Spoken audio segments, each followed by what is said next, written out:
At sa iba pang balita, kinumpirma ngayon ng Office of the Ombudsman na sasampa na nila ng kasong plunder at malversation sina Senador Jingoy Estrada at Joel Villanueva kaugnay ito sa pagkakasangkot umano nila sa manumalyang flood control project sa bansa. TJ Mendoza sa balita.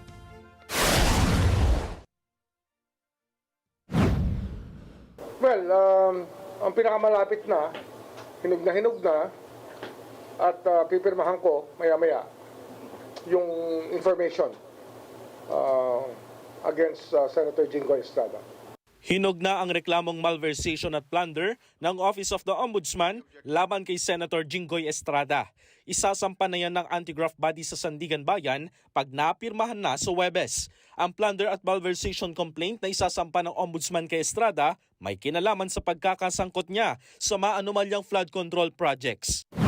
Pinulido lang namin, kaya inabot pa ng mahigit sa linggo na pinag-aaralan at inaayos yung mga dapat ayusin para mas malinaw yung kasong ilalahad natin sa Sandigan Bayan.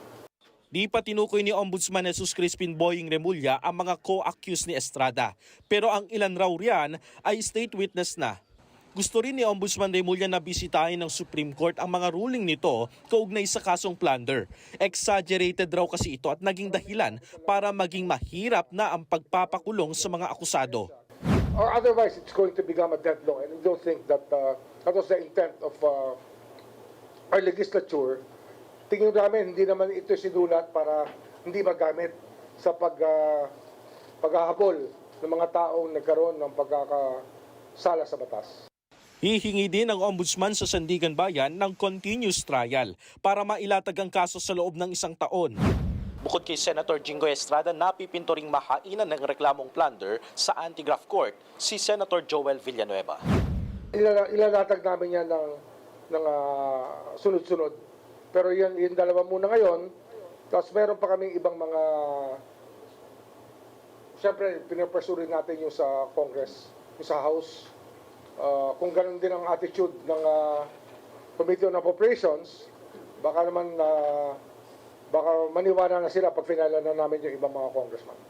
Binueltahan naman ni Ombudsman Remulla ang pahayag ng ilang majority senator na iniisa-isa raw mapakasuhan ng mga nasa mayorya kasunod ng pagkakaluklok kay Senator Alan Peter Cayetano bilang Senate President.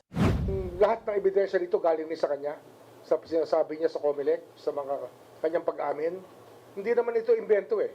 Pati kayo, alam niyo yan, yung mga footages niyan, napanood niyo lahat yan sa Net25 at sa iba't iba pa mga istasyon kung saan sinasabi niya nga na ginastos niya pa nga yung pera eh. Sa tanong na sinisingle out ba o iniisa-isa ba ng Ombudsman ng mga senador sa mayorya, sagot ng Ombudsman, Hindi, ano yan? Ang trabaho ng Ombudsman lahat eh. may 2 kaso namang inihahanda ang Ombudsman laban kay dating Speaker Martin Romualdez. Isa na riyan ay money laundering case at ang tinawag niyang Grandes case, ang conspiracy to defraud the Treasury. May pasaring naman si Estrada sa kaso laban sa kanya, pero aniya tuloy pa rin ang trabaho kahit pa mahaharap siya sa panibagong reklamo. Well, if this is the price that I have to pay for standing on my own principles of what I believe in, so be it. Wala pang tugon si Villanueva at Romualdez kaugnay sa mga inihahandang kaso ng Ombudsman, pero una na nilang itinanggi ang mga paratang sa kanila. TJ Mendoza, para sa mata ng Agila, matatag, matapang, matapat.